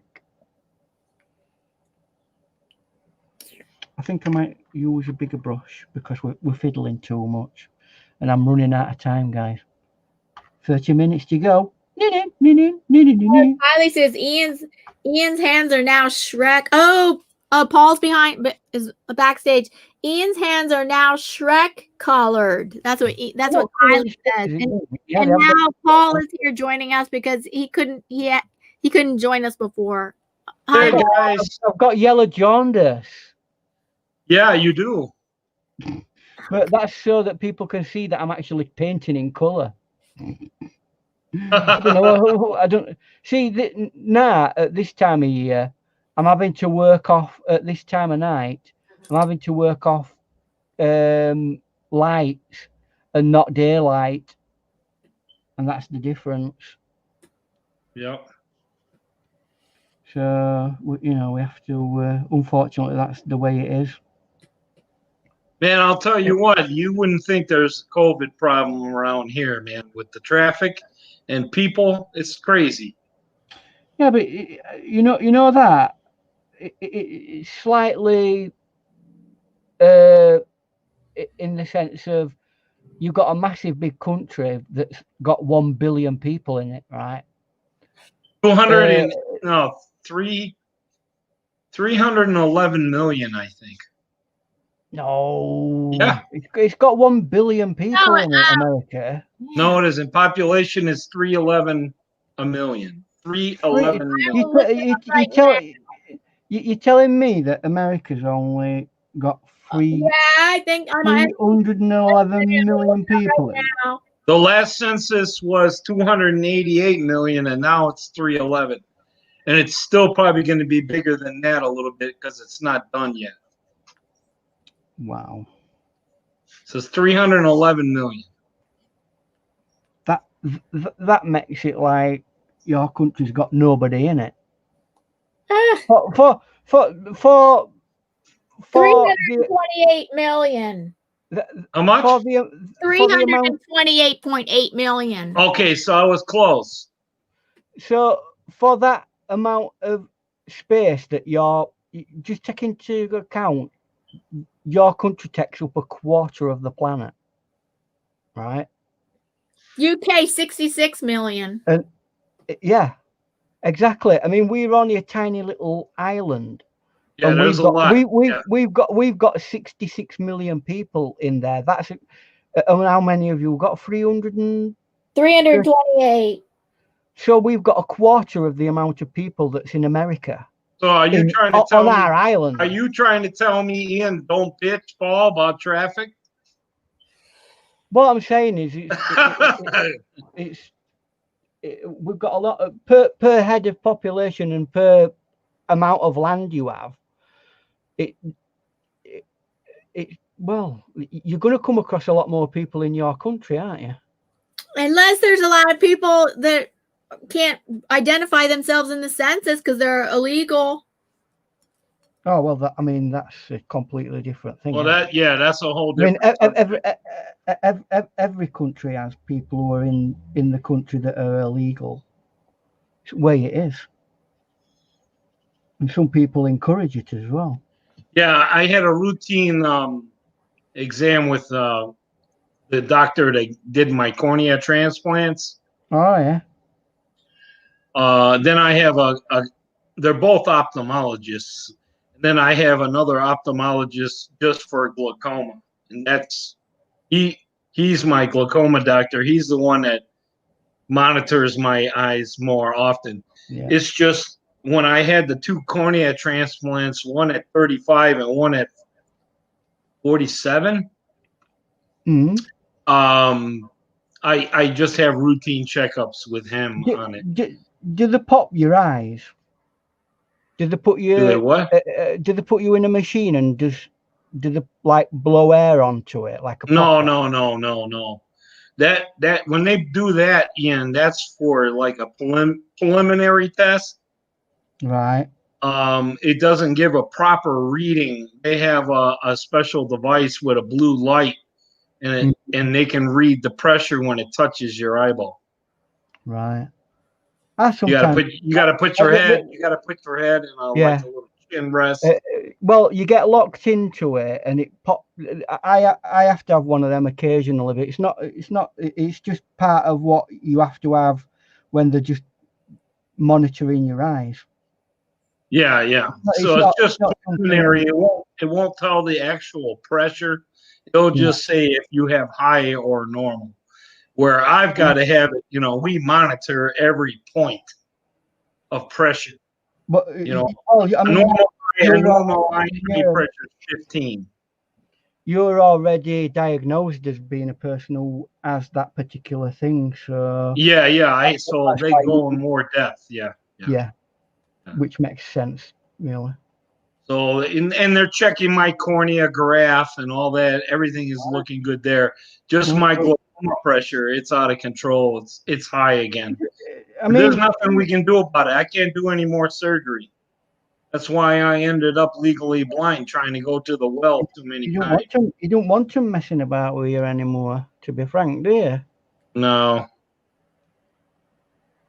But the problem is with that pressure being high like that, that's killing my peripheral vision, what I have left. Right. But it's a waiting game. I could be, I could be blind in a month. I could be blind in 15 years, totally blind.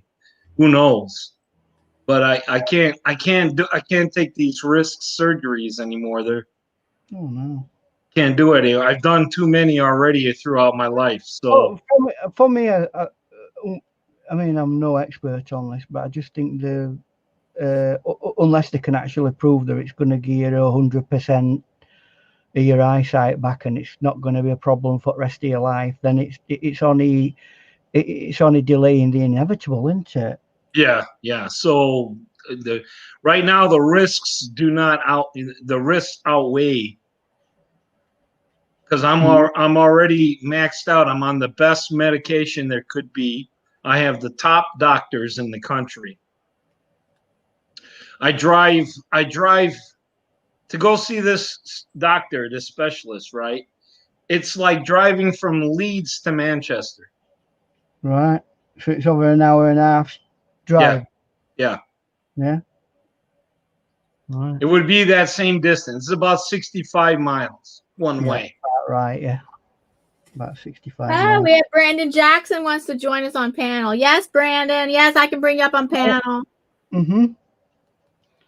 We're in last quarter of the actual show, but go for it. Yeah, so I'm here. Yeah.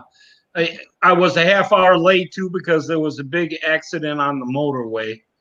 So we had to take a detour, and that made me late. Oh, okay. And then coming back, we stopped at Starbucks and had to pick up some vodka. Drink some vodka tonight. Vodka. There you go, Brandon. Just a second, we're just getting some news in. What's that? Diane will be over later. Oh. Oh, hi, Rosalie. Rosalie Benedicto Sheldon. Hello, Rosalie. So I was following most of the show while Lisa was driving. He was pretty much. So we've been talking controversial issues with art, haven't we? Yes, we have. About what? You didn't catch that about. You didn't catch our art talk. Oh, the art talk. What's art? What's good art? What's bad? What's good art? What's considered? Oh, that explains Greg's comment. Ian doesn't think that people who acting or dancers is real art. Okay, maybe I got that wrong. I say that's performing art. He says, well, that's art. What I do is I section certain creative skills off into certain areas. Yes. Art is art in its own right, right? Craft is craft in its own right. Performance art is performance art in its own right. Right, but they're all art. Yeah, in general. Art, yes. In general, but I find it difficult. Hi, Brandon. I'm having problems with my camera, but I can hear you. Okay. Oh, we all have problems. We've had problems today. Look at me hand, for example. Look at his Shrek hands. No, Oompa Loompa. From Willy Wonka. Yeah. See, I thought you said beautiful painting. Willy Wonka is one of my favorite movies. From when I was a child, one of my all-time favorite childhood movies. I know that movie. That's Lisa's favorite movie. That movie with what they call it. Willy Wonka with Gene Wilder. Yeah, so Gene Wilder Willy Wonka film, right? Yes. That more recent one. No, not the more recent one. No, I'm just saying which one. Do you think Do you think the more modern one's a better one, or do you I think haven't watched the modern one. I don't know about the modern Hi, one. Mew Mew Q. Hello. So The one with Gene Wilder, that's Lisa's favorite. That's the best. That's my favorite. I'm sorry, I didn't even see the newer one, so I can't make a comparison. I love Gene Wilder. He's crazy. have you seen this one that we're talking about? Yes, Brandon, have you seen the new Willy No, the old one of Charlie and the Chocolate Factory. The classic version. Okay. Is he still there? Yeah, he's still there. I don't know if he said he had problems with his camera and audio or something. It's probably. Let me. It says he's still there. Earth to Major Tom. Add to stream. Oh, it says I should add to stream. Okay. Hello. Hi, Brandon. You dropped out. I didn't know. I cannot tell when only Ian is on the screen. If only Ian is on the screen, you can't tell if somebody dropped out or not. We love you, Diana. I know. We love you. I'm just trying to connect my camera, so if I'm silent every minute, I'm just, trying to connect it. I don't know. So should I keep everybody showing on the panel? Because no, we should show Ian, because otherwise we can't. I don't want that camera. I want this. Oh. So now he just dropped out. But see, backstage, it doesn't show that he dropped out. Backstage, it still shows that he's on, and and that's weird. I have to run. I have to hover over it to say that. Oh, you have to add him back on. Still trying to connect my camera. Okay. It's all right. We've He's had back and forth. He just dropped out again. I know. He just got issues with my camera today. So how is a unicorn related to Halloween? No, it's not. It's not. It's not. For Washtober, which is the challenge that Ian is in. Today's prompt was mystic, and he chose a mystical animal, the unicorn. Yeah, the unicorn has nothing to do with October. No. Yeah, he's not doing anything to do with October. It's not. It's just today. But it is Washtober, though. So October has something to do with it a little. Right. Washtober is 30 days of painting with different prompts. Today's prompt is mystic. And I couldn't think of anything, to be honest, because I'm not really a mystic. There's tons of mystic animals related to Halloween. Yeah, but to be honest with you, it's not that big a deal to me. Oh, he's not big into Halloween. No, it's not. So I thought, well, to be we're thinking spring then, because that's what unicorns are, spring. Well, yeah, they can represent all sorts of things. Unicorns, they do also represent spring. Yeah. Well, anyway, Mystic Unicorn says there are unicorn Halloween costumes. That's what. Is there really? Well, yeah, because that's the kids. My interpretation of that was this enchanted forest where there were a unicorn, which is about as mystical as I get. You know what I'm waiting for? I'm waiting for one of the kids to dress up as the coronavirus. There'll be one. There you go. I bet it. Somebody will. All you need to do is get like a Nerf ball outfit and put a bunch of spikes on it. Yep. End of the day, they won't be allowed out anyway. We've already had a look at this one, and they're not going to be allowed out. Well, that's for England, not here. They're going to have it. We're just social. Everyone's just going to put a table out in the driveway. I mean, and then you can just hang out in the garage or whatever, and they'll just come at the bottom of the driveway, take some candy and leave. Well, the thing is, my problem is there's always somebody who wants to apply the law absolutely, right? And it's not against the law for us to have Halloween, that's for sure. Yeah, but some people might think that people should be locked away at the moment, right? Yeah, but there's no cop in. There's going to be no police officer arresting anybody for trick or treating. You can forget about it. I know, and that's what they've said in UK. We're going into full lockdown here, by the way. I understand it. And the police have said that they're going to be firm, but they're going to be fair. Yeah. So that means they are going to deal with things. So But, I'm just, I'm gonna set up. I got a little fire pit, metal fire pit, round dome fire pit. I'm just gonna have it set up in the driveway in front of the garage.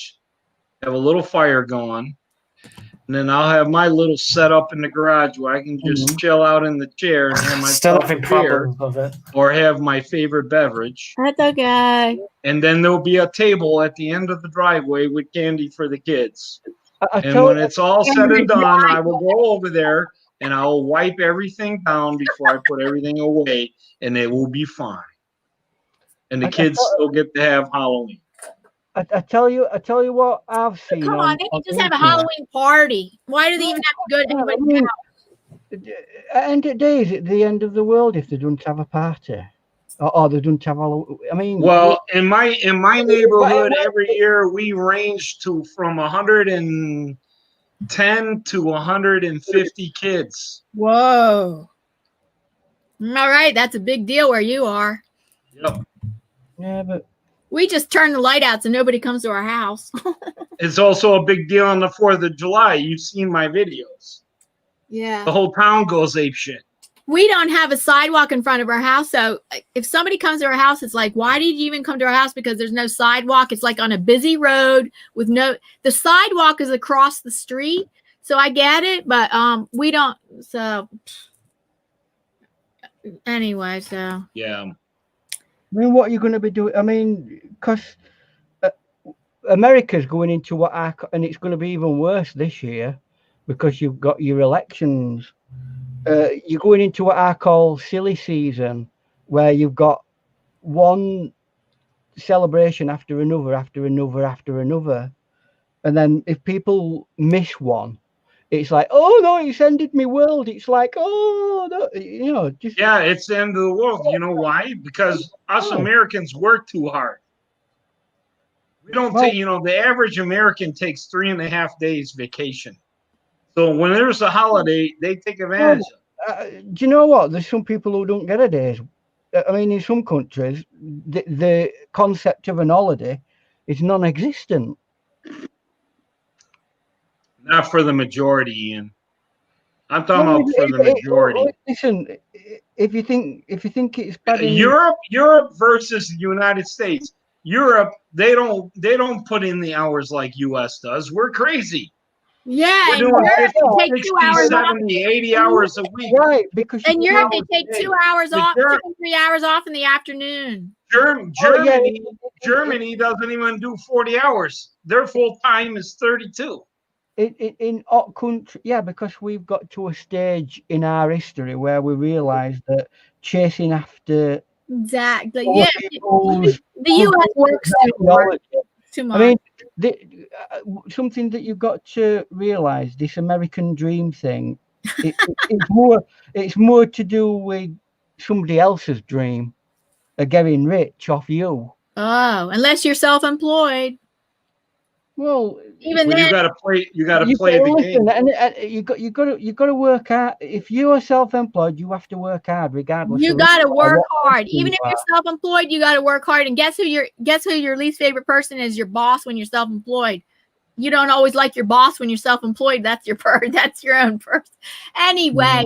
Even if you're self-employed, you work really hard. Even if you're employed by someone, they always want to put more and more on you. We have grueling. It's more and more and more. Work schedule. Even as a teacher, they got to put more and more on us. We got grueling work schedules. So what you have to do is you have to turn around to these greedy people and say no, no, no. And if you don't like it, then you leave. Right. You don't want to. There's some companies, right? I'm not naming them because I don't want to be libeled, but people will not work for them because they're known for not being really reasonable and realistic. about the way that There's they so employ. many companies and workplaces like that. They just put And- they want to and put that's more it. and more on That's you all it. the time.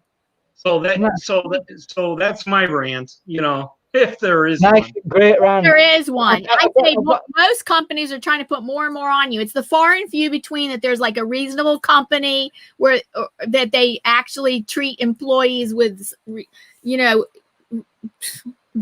where they treat employees well. At one time of day, we used to like go to work 5 days a week, 9 till 5 or whatever, you know, standard kind of job. At weekends, you rested and you did what you wanted. But no, they don't want that now. And you know what? You've got to be available 24 hours a day. This is another reason why you don't care if you miss a holiday. You guys got bank holidays all the time. There's always a bloody bank holiday. Yeah, very traditional, but most companies in this country these days, they bypass it by saying it's in your contract, you've got to work. There's some, yeah, but what I'm saying that's is majority do. not clerical, not anything to do with the mail or banks. Oh no, yeah, banks get it off. Yeah, not everybody works in those environments. I understand that. Vast majority work in physical hard working Yeah. jobs. Got to keep going on all the time. What I'm trying to say is what we're doing here in the United States with all this extra work and more is not the right answer. I don't agree with it. I'm jealous of Europe and how they do things. Yeah, they cut back. They want to cut back people and put more on the employees. Less than they want to put more on fewer employees rather than employ more people. So they spread out the work. That's one thing they do. So Ian, don't beat us up if we cry if we don't get our holiday. All right, Yeah, but it's important to us. It's still not. Listen, which would be more important, a family member suffering an heart attack and being with them, or being on that holiday that day? What would be more important? Well, obviously, if you're not doing well, then you don't go. That's common sense. But if you're fine and you have no symptoms, I'm not and everything, and it's a family member and it's a small number, there's nothing wrong with it. I'm not talking about COVID or anything. I'm saying if a person has an heart attack, for example. Okay. What's more important to you, going and making sure that family member's okay, or going to your party? Oh well, no. Then parties get canceled because somebody got hurt. But so there are more important things in life than worrying. Oh well, yeah, but you're taking it way out of tangent, buddy. No, it's called an hyperbole, that, to prove a point.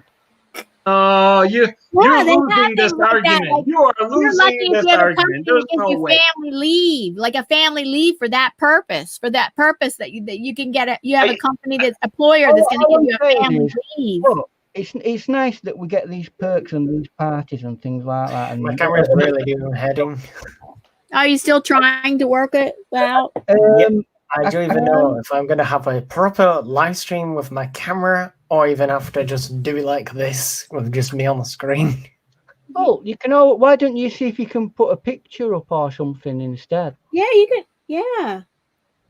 Can you share a picture? Well, I can do a stream. On your stream. When you go to your stream, just share a picture and say, "Sorry, I've not got video." My camera's having technology difficulties. Yeah. Could just say like that, and yeah. got a new one. It's on its last legs. It doesn't want to work anymore. Yeah. You have your own live stream coming up? Is it because you've got your camera already on some other application? No, I haven't selected it to, make it to be on this screen mode. Right. So it can't be that. There can be funny things sometimes, cameras.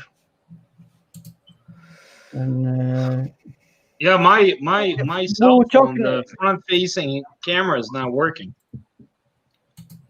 We were talking about that earlier about technology.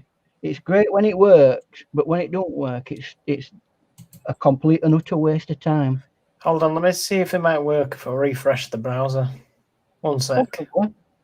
I mean, that's first thing you think about when you're doing. Okay, I'll be right back. So we're starting to get this a little bit, and I could work on this for quite a while actually. Really? Okay. Well, you could work on that quite a while in 3 minutes. No, I mean, what I'm saying is we're getting there with it, right? We're going into overtime because I gotta straighten out Ian. Wow. He's out of control. That's right. Yes, Paul, please straighten him out. I mean, you are acting like a know-it-all the whole stream. The whole stream, you're acting like a know-it-all. Poor Diana, she's trying to put her 2 cents in, and you are like Mr. Professor. Well, you know your Thanksgiving and all that sort of stuff that you keep having, right? Yeah. Well, guess where that comes from? Well, Thanksgiving came from whatever, England, the Pilgrims. Yeah. Well, not the Pilgrims. We had Thanksgiving in Britain way back when, but when we altered and changed things around in Britain, we got rid of a load of those. And the problem is, what I don't get with Thanksgiving is, if you're going to have the Thanksgiving, why don't you have the malediction part of it as well? Because originally, when something good were worth celebrating, they had a big meal, which we called Thanksgiving. Yeah. But when something sad happened, guess what else? What they used to do then? When something sad happened? When something that weren't worthy of celebration. Okay. What did they have? They had something else. They had another day, and it were a day where they fasted. Can you imagine America doing that? I don't think so. The Bastard Day? No, fast. Oh, fast. I thought you said fast. They had a day of penance and fasting. Can you imagine? Yeah, okay. Can you imagine America doing that? I don't think so. Fasting? Well, we fast all the time when we do blood work. Well, it's not exactly that, is it? The average American doesn't fast, but okay, there are people within the American population that do fast for different reasons, religious reasons, spiritual. Yeah, very good. You go, Diana. Do fasting, but probably not the average American. No. I bet I can't come across anybody in America who don't have, regardless of what the religious beliefs are or what status they have, they all have Thanksgiving. No, everybody celebrates it. It's almost most of them do. Yes, most. Almost mandatory, and that's what I don't like about and I'm not saying this about America. I'm saying this about Britain as well. Mandatory celebrations that half of people who live in that country don't even know what they're doing it for. Oh, John Quinn says we Catholics fast a lot. Yeah, because that's where it came from. And that's why when Britain became Protestant under Henry VIII, he got rid of all those Catholic celebrations. Well, yeah, because it was the English way or the highway. Yeah. Oh, it looks like we got 20 thumbs up, and that's when we went out to these other countries and populated 22 thumbs up and taught them the English way, the proper English way. That's the traditional way. That was the setup and the arrangement for what you call Thanksgiving, right? That's the actual background history. But it just seems you've picked and poked at it to the point that nobody knows what it's about. I think everyone knows what Thanksgiving is all about. I don't think you'd have to be living under a The rock thing is, if you don't know what Thanksgiving's about. No, people have different things about what Thanksgiving. Most people say Thanksgiving's about gratitude, but then the people that celebrate Thanksgiving because the Pilgrims and the Indians made friends. That's not a lot of times. That's not what people celebrate Thanksgiving about. Not what the original reason was for. A lot of people celebrate Thanksgiving because of like gratitude and family getting together and gratitude. Well, that's what the Pilgrims and the Indians did. It was like for gratitude. Gratitude. Celebrating that, sure. And anyway, that didn't last very long because as soon as America got established, they shattered the local Native Indians. Yeah, you're right. You're right. I'm not very proud of that. No. And by the way, British, the indigenous people are even worse off than African Americans.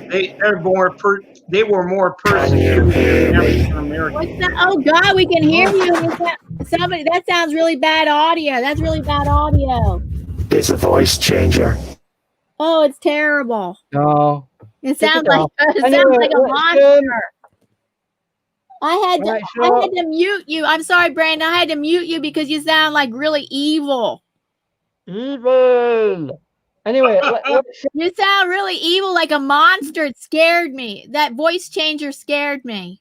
What about this one? What? Oh, he's got another one on there, hasn't he? It's a baby one. Look, right. So, very I quick. muted him because that sounds like very scary.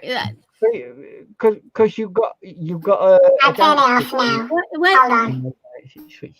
I muted that person. Mickey Mouse. Well, you probably. Yeah, that's what I'm saying. You could do Mickey Mouse. I mean, everyone loves the mouse. I don't. That sounds like some weirdo coming on to interrupt the video. I'm more Hanna-Barbera than Walt Disney. Oh? Hanna-Barbera. Anna Montana. Hanna-Barbera. Never heard of him. Anyway, I muted, and then I could still hear it. I muted it, and they could still hear his voice. So I had to. So I kicked him out from the backstage. Yogi Bear. I'm sorry because Tom and Jerry. You know those cartoons. Thank you for the That's Hanna-Barbera. Thank you for the 20 thumbs up, and we're almost going to stop soon. We're going to stop soon. Yeah. You got Diana all pissed off. Very influential. She's all mad now. Cartoon in the cartoons, yeah, there were. Now I am just saying thank you for the thumbs up. I am not doing a thumbs up, happy thumbs up dance. No. You got her mad. It's Ian's fault. No, I'm not mad. No, I'm not mad. It's just I can't understand why I muted it, and then I muted him because I didn't want to hear that scary monster voice, and then he came back with another voice, and like that was less scary. But why did I? If I muted it, why did I still hear it? Why did I still hear it when I muted the person? It don't really matter. It's not there now, is it? No. So, and we're leaving. We have to go. Yeah, we've got to go. Because I've got to get rid of all this yellow off me hands. Look at that. Thank you, everybody. Thank you for the 22 thumbs up. Awesome. Thank you. No. Hey, Ian, before we go, happy Thanksgiving, buddy. That's lovely. That's happy Halloween. Which one? Canadian, which you've missed. Yeah, the Canadians do it early. Yeah, they do, don't they? Yeah, strangely. I don't know why. You know what, Mr. Smarty Pants? When did they start doing that? Do you know?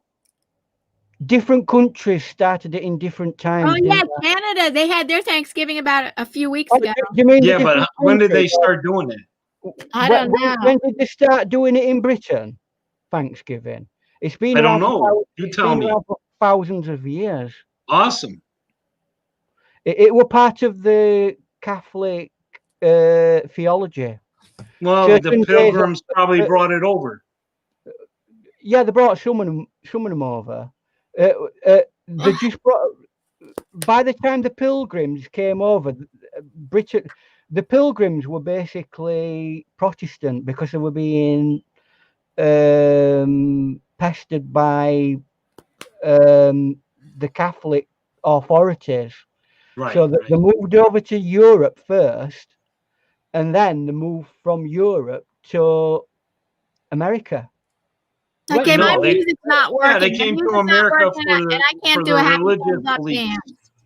Yeah, It was they were getting persecuted for their religion, so they came to the U.S. yeah. The thought they were the originally they went from like Yorkshire area and Lincolnshire. That's where first Pilgrims came from. Oh, they went came from Yorkshire. Yes, they did. Parts of Yorkshire, yeah. The West Yorkshire? Not so much West Yorkshire, more southern part. It was more Okay. North By you. North Lincolnshire, South Yorkshire area. Okay, by you. Yeah, because they Where's were your- all big farming communities. Well, I want you to wear a pilgrim's hat next Friday. I ain't got one. They took them all to America, and we've never been able to remake them since. Yeah, I mean, he would look good, right, Diane? He'd look good in this pilgrim suit. He would look rather dashing. I've already got an act that's Yorkshire anyway. Let me just see if I can turn it round. I love giving you crap, Ian. I love you. I love you. Look at that Yorkshire cap. Oh, nice. A modern version, anyway. Yeah, no, that's nice. I like it. Yeah. Yeah, that's the Yorkshire cap. That's the Yorkshire cap. I wear this when I'm doing my painting because when the sun shines directly into me, Oh, it bothers your eyes. it puts a bit of a peak on there, so it don't glare in me. See, that's a proper hat to go to a pub and have a pint. Okay. Happen it is. There you go. There you go. Let's go. Let's go for a pint. Bye, everybody. We can't. Bye. Thumbs up. Yeah. Sorry, my we're music's not not working. I cannot give it a happy thumbs up dance. Okay, bye. Thanks for having me on. Bye. Thank you, everybody. Thank you for joining us. So many people from the UK, but all over the world. We have people all over the world here. Thank you. Bye. Bye. See us next Friday, same time. We've been doing this for a whole year, 4 to 6 p.m. every Friday, 4 to 6 p.m. Ian Fun Friday. If I'm not locked down. What, next Friday? Oh, we're going into lockdown in 1 hour. Who knows? I might be in prison for fighting against the authorities. All right, we don't know. We don't. Well, okay. We just don't We've been know. doing it for a year. We'll see. We'll let you know if it can't. We'll be fighting. I'll not fight against the authorities next Bye, week. everybody. Thank you for the 22 thumbs up, or maybe it's 23 thumbs up. Thank you so much. Bye. Bye, everybody. Thank you, my great moderators. Thank you, everybody, for joining us today.